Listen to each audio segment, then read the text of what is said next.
fellow fight fans, Seattle Mike Fights with Friends here. Everybody, please hit that like button, or I will send John Jones to be a character witness in your criminal trial. Make sure you're subscribed, and don't forget to double tap that notification bell so you're notified whenever I drop a new video or go live like this weekend for the biggest fight weekend of the year. First, it'll be Anthony Joshua, the WBA, IBF, WBO, and IBO heavyweight champion, defending his belt against the undefeated former cruiserweight champion and 2012 gold medalist, Alexander Usyk. That is going to be a bar burner. And then, of course, UFC 266, the indestructible, almost undefeatable Valentina Shevchenko defends her belt against Lauren Murphy.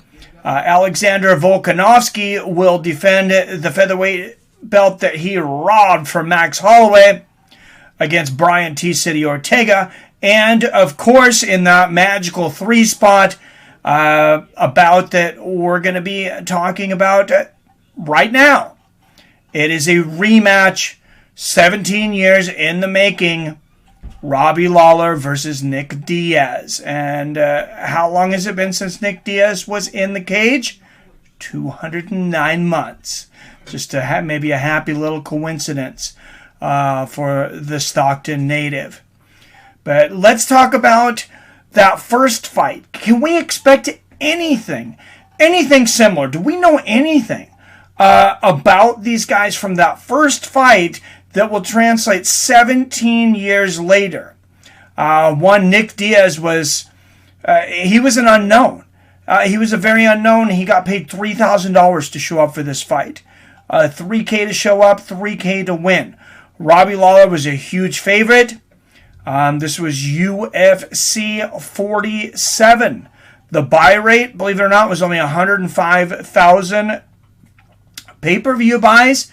Main event for this card was Tito Ortiz versus Chuck Liddell. Pay-per-view at this time was, I believe, $29.99. That's the best number that I could find. It was actually really hard to find out how much pay-per-views were back then. But let's look at the payout sheet for what these fighters were making real quick 17 years ago. I found this interesting. I know you guys are knowledgeable. I think you will too. Let's check this out. You got veteran Chris Liddell fighting for $2K. $2K. Got another $2K to win. $4,000. I mean, that what covers like pads and a punching bag? I don't know. Maybe a little more in 2004. But Wes Sims came home with $5K. Then you see Nick Diaz, $3,000 for fighting, $3,000 to win. Hermes Franca. That guy's been fighting forever now. Been in some legendary fights, but $6K for fighting, $6K to win. Robbie Lawler was just $8K for fighting, $8K to win. Eve Edwards, a huge name. Even at that time, he had fought in Bodog. He had fought in quite a few different places. Just $6K for fighting, $6K to win. Former heavyweight champion Andrei Arlovsky. Former heavyweight champion, just $15K to show, $8K to win. That's the one that surprised me the most by far. Just $23,000 for defeating Wes Cabbage Kahea. Then you have runner-up Chuck Liddell, $50K to show up, $50 to win. And then Tito gets $125,000 to show up, $125 to show up. He would have gotten $50,000 had he won. Of course, he got knocked out violently by Chuck Liddell. So I thought that was interesting to go back to that. Another interesting quick stat was UFC 48, the pay-per-view that was after this. Ken Shamrock versus Chemo actually sold more pay-per-views, 110,000, to this one just 105,000. Now this fight's legendary. It's going to be a huge UFC 266. 105, they might get 1,005,000 guys. I mean, just with Nick Diaz on the card, that fight is huge. I know there's 2 championship matches on here, but when you talk about bringing eyeballs to people, superstars sell. And Nick Diaz is a superstar, And this is the fight that needs to be happening. Thank the MMA gods. This was the fight that I called for. In my opinion, it was the fight that had to happen. Nick Diaz, like I said, has not fought 209 months. There's a little more significance to that than just Stockton's area code, though. 209 months, that's a long time to not throw a punch. Since 2015 against Anderson Silva, where he lost that fight by unanimous decision. Of course, that was more of a closer to prime Anderson, maybe a little past his prime, but much closer to his prime than when he left the UFC. And then Robbie Lawler, former champion, dude's been in some wars. As of late, since December of 2017, though, dude does not look so well. Lost 4 in a row. One to Rafael Dos Anjos. One, of course, that controversial loss to Ben Askren in Askren's MMA debut.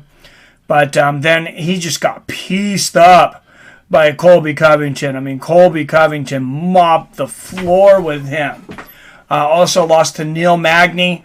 Colby Covington, even though he's younger, very similar style to what I think Robbie's going to face in Nick Diaz and Neil Magny. Speed advantage, volume punching. I think if Nick had not been off, for 209 months, Nick brings all the problems to the table that give Robbie Lawler issues. Robbie Lawler has looked older lately. He's almost 40 years old. Nick, I think, just turned 38 not too long ago. But Nick's in phenomenal shape. He's been running triathlons. He looks more ripped than ever. He really does. But when you have not thrown a punch, you have not thrown a kick, you have not, attempted a submission in real combat in, 6 years, that's a big question mark. Big question mark. And it was a big question mark for the odds makers as well. Even though Robbie Lawler's lost 4 in a row, he's going to come in just a slight favorite to this. I think the odds are going to shift and Nick's going to end up coming in a slight favorite. Last time I seen Nick was a plus 100. I believe Robbie was a minus 115. So very, very, very close. But how do I see this one going down? Well, Robbie's got that power. And I've always said the last thing that you lose is your power. Of course, my youngest daughter corrected me on that and says, Dad, power's not the last thing you lose. It's your pride. Okay, touche, Rebecca. I get it, but Robbie still got that power. You can hold that, till late in your career. Nick Diaz is a super hard dude to stop, but like I said, he hasn't been in there for a whole long time. So, big question mark coming into this one. I think that rest, and especially if he's in a good place mentally for Nick, could be beneficial. He didn't have those miles. He wasn't getting in those wars over those years like Robbie Lawler was in the later years in his career, no doubt. And let me bring up one thing that I love that Nick Diaz did. It was similar to what Nate Diaz did with the whole vegan vitamin and USADA tell him to shove it thing. And he called the UFC and he says, hey, I'm 38 years old. You know what? I don't feel like losing weight. I'm coming in at 185. I'm not making 170. Of course, Dana White, he's had a tumultuous week, which got even more tumultuous, of course, this afternoon with the John Jones incident. But he calls him up and says, I'm not making 170. So Dana says, hey, let me call Robbie. Hey, Robbie, Nick's not making 170. Would you like to fight at 185? Robbie said, hey, I wasn't real committed to almost killing myself before I risked my life in the cage. Yeah, sounds great to me. So we'll see those two warriors fight at 185. What will happen?